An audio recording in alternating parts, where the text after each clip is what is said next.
Hi friends, ನಿಮ್ಮೆಲ್ಲರಿಗೂ ಕೂಡ ನಿಮ್ಮದೇ ಆಗಿರ್ತಕ್ಕಂಥ ಯೂಟ್ಯೂಬ್ ಚಾನಲ್ ಸ್ಟಡಿ ವಿತ್ ಪರಶುರಾಮ್ಗೆ ಸ್ವಾಗತ ಅಂತ ಹೇಳ್ತಾ 7ನೇ ತರಗತಿ ದ್ವಿತೀಯ ಸಂಕಲನಾತ್ಮಕ SA2 ಪರೀಕ್ಷೆ ಏಪ್ರಿಲ್ 2026ಕ್ಕಾಗಿ ಇಟ್ ಮೀನ್ಸ್ ಅದು ನಾಳೆ ನಡೀತಾ ಇದೆ. ನಿಮಗೆ 4/4/2026ಕ್ಕೆ ಒಂದು ಪ್ರಾಕ್ಟೀಸ್ ಕ್ವಶನ್ ಪೇಪರನ್ನು ನೋಡ್ಕೊಂಡು ಬರೋಣ. ಇದು ಬಂದುಬಿಟ್ಟು ನಾವು DSCRT ಅವರ ಬ್ಲೂ ಪ್ರಿಂಟ್ ಮೇಲೇ ರಚನೆಯನ್ನು ಮಾಡಿರ್ತಕ್ಕಂಥ ಒಂದು ಪ್ರಶ್ನೆ ಪತ್ರಿಕೆ ಮತ್ತು ತುಂಬ ಮೋಸ್ಟ್ ಇಂಪಾರ್ಟೆಂಟು ಕೂಡ ಇದೆ.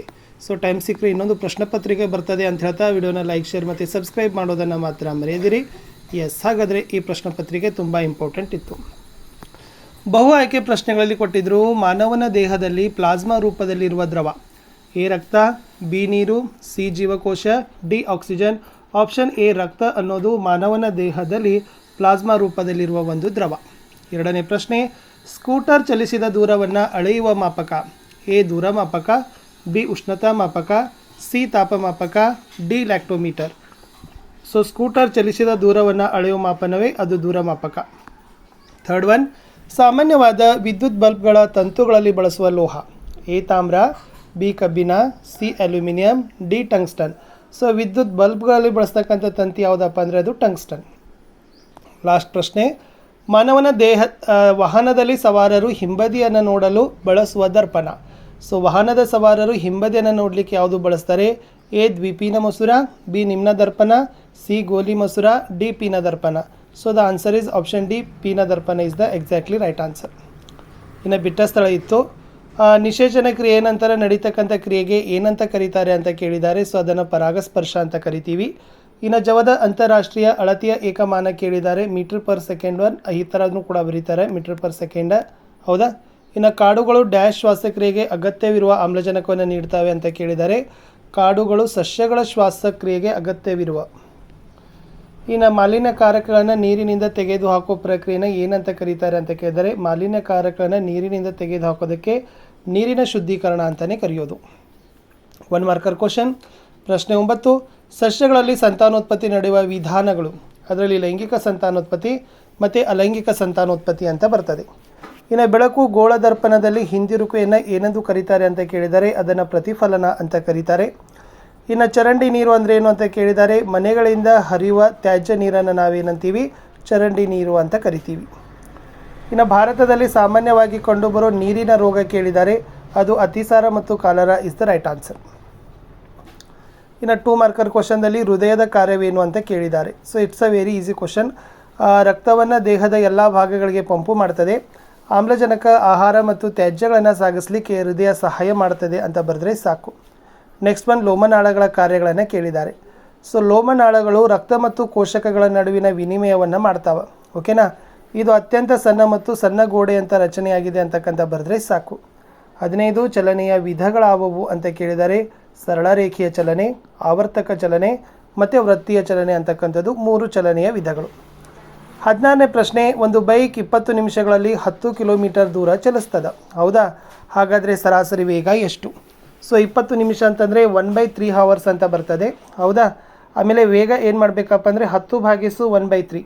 ಅವಾಗ ಇದು ಏನಾಗ್ತದಪ್ಪ ಅಂತಂದ್ರೆ 30 ಕಿಲೋಮೀಟರ್ ಪರ್ ಅವರ್ ಅಂತ ಬರ್ತದೆ. ಇದು ಸರಾಸರಿ ವೇಗವನ್ನು ಕಂಡುಹಿಡಿತಕ್ಕಂಥ ಲೆಕ್ಕ ಆಗಿತ್ತು.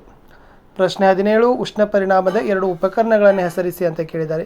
ಇಲ್ಲಿ ಉಷ್ಣ ಪರಿಣಾಮದಲ್ಲಿ ಎಲೆಕ್ಟ್ರಿಕ್ ಹೀಟರ್ ಬರ್ತದೆ ಮತ್ತು ವಿದ್ಯುತ್ ಸ್ಟೋವ್ ಬರ್ತದೆ. ಇವೆರಡೂ ಕೂಡ ಉಷ್ಣ ಪರಿಣಾಮದ ಒಂದು ಉಪಕರಣಗಳ ಪಟ್ಟಿಗೆ ಸೇರ್ತವೆ. ಇನ್ನು ವಿದ್ಯುತ್ ಫ್ಯೂಸನ್ನು ಎಲ್ಲಿ ಬಳಸ್ತಾರೆ ಅಂತ ಕೇಳಿದ್ದಾರೆ. It's a very easy.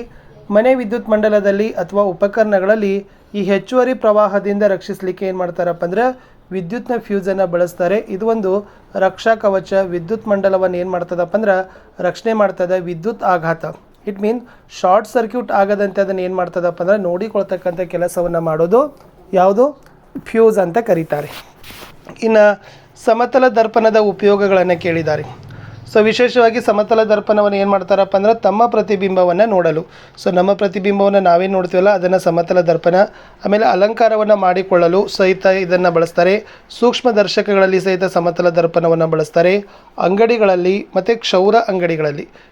So ಈ ಕಡೆ ಇಷ್ಟೆಲ್ಲ ಏನಪ್ಪ ಅಂತಂದರೆ ಈ ಸಮತಲ ದರ್ಪಣವನ್ನು ಉಪಯೋಗವನ್ನು ಮಾಡ್ತಾರೆ. 20ನೇ ಪ್ರಶ್ನೆ, ಪ್ರತಿಫಲನದ ನಿಯಮಗಳನ್ನು ಬರೀರಿ.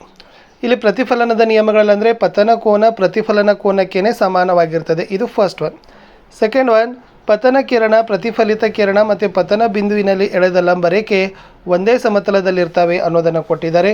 ಸೊ ಇಷ್ಟು ಎರಡು ಏನಪ್ಪ ಅಂದರೆ ಬೆಳಕಿನ ಪ್ರತಿಫಲನದ ಎರಡು ನಿಯಮಗಳು ಅಂತ ಇತ್ತು. ಇನ್ನು ತ್ಯಾಜ್ಯ ನೀರು ಅಂದರೆ ಏನು ಅಂತ ಕೇಳಿದ್ದಾರೆ. ಸೊ ತ್ಯಾಜ್ಯ ನೀರು ಅಂದರೆ ನಿಮಗೆ ಗೊತ್ತಿದೆ, ವಿಶೇಷವಾಗಿ ಮನೆ ಮತ್ತು ಕಾರ್ಖಾನೆಗಳಿಂದ ಹೊರಬರುವ ಮಾಲಿನ್ಯಯುಕ್ತ ನೀರು. ಈ ಮನೆಯಲ್ಲಿ ನಾವು ಹಾಕ್ತಕ್ಕಂಥ ಹಸಿ ಕಸ ಆಗಿರ್ಬೋದು, ಒಣ ಕಸ ಆಗಿರ್ಬೋದು, ಓಕೆ, ಅದು ಎಲ್ಲ ರೀತಿಯಾಗಿರ್ತಕ್ಕಂಥ ತ್ಯಾಜ್ಯ. ಆಮೇಲೆ ಕೈಗಾರಿಕೆಗಳಿಂದ ಬರ್ತಕ್ಕಂಥ ಅದು ಘನ ತ್ಯಾಜ್ಯ ಮತ್ತು ದ್ರವ ತ್ಯಾಜ್ಯ, ಓಕೆನಾ. ಇವೆಲ್ಲವುಗಳನ್ನು ಸೇರಿ ಒಂದೇನು ನೀರು ಬರ್ತದಲ್ಲ, ಅಂದರೆ ಎಲ್ಲ ಕಲುಷಿತವಾಗಿರ್ತಕ್ಕಂಥ ನೀರೇ ಅದು ತ್ಯಾಜ್ಯ ನೀರು ಆಗಿರ್ತದೆ. ಇನ್ನು ಚರಂಡಿ ನೀರಿನಲ್ಲಿರುವ ಕಲ್ಮಶಗಳನ್ನು ಹೇಗೆ ವರ್ಗೀಕರಿಸ್ತಾರೆ ಅಂತ ಕೇಳಿದ್ದಾರೆ.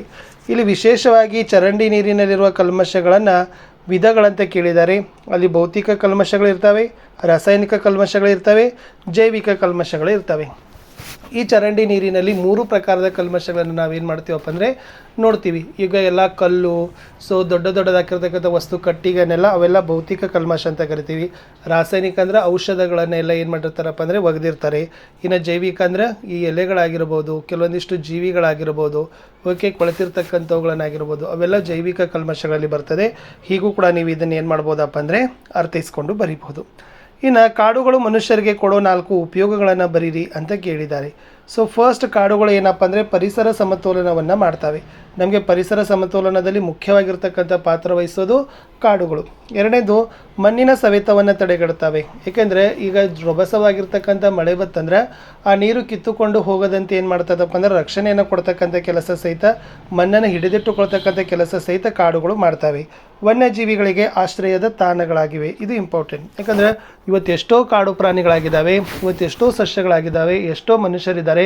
ಅವರೆಲ್ಲರಿಗೂ ಕೂಡ ಒಂದು ಆಶ್ರಯ ತಾಣ ಅಂತಕ್ಕಂಥದ್ದು ಯಾವುದಪ್ಪ ಅಂದರೆ ಅದು ಬಂದುಬಿಟ್ಟು ನಮ್ಮ ಒಂದು ಕಾಡುಗಳು.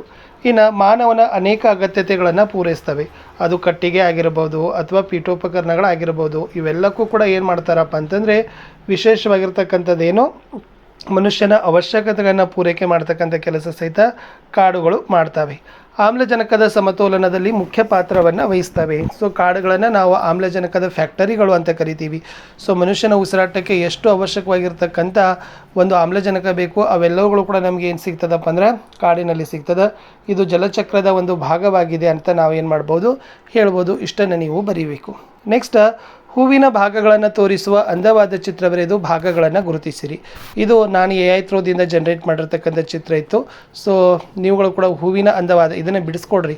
ಅದರಲ್ಲಿ ಪುಷ್ಪಾಗ್ರ ಬರ್ತದೆ, ಪರಾಗಕಣ, ತಂತು, ಪುಷ್ಪಶಲಾಕೆ, ಪುಷ್ಪಕುಡಿ, ಪುಷ್ಪಪತ್ರ, ಪುಷ್ಪತೊಟ್ಟು, ಎಲೆ, ರಕ್ಷಕದಳ, ಪರಾಗಕೋಶ, ಪುಷ್ಪಕಾಂಡ, ಪುಷ್ಪದಳ. ಸೊ ನಿಮ್ಮ ಟೀಚರ್ಸು ಕೂಡ ನಿಮಗೆ ಇದರಲ್ಲಿ ಮೇನ್ ಒಂದು 5 ಪಾರ್ಟ್ಸ್ ಹೇಳಿರ್ತಾರೆ.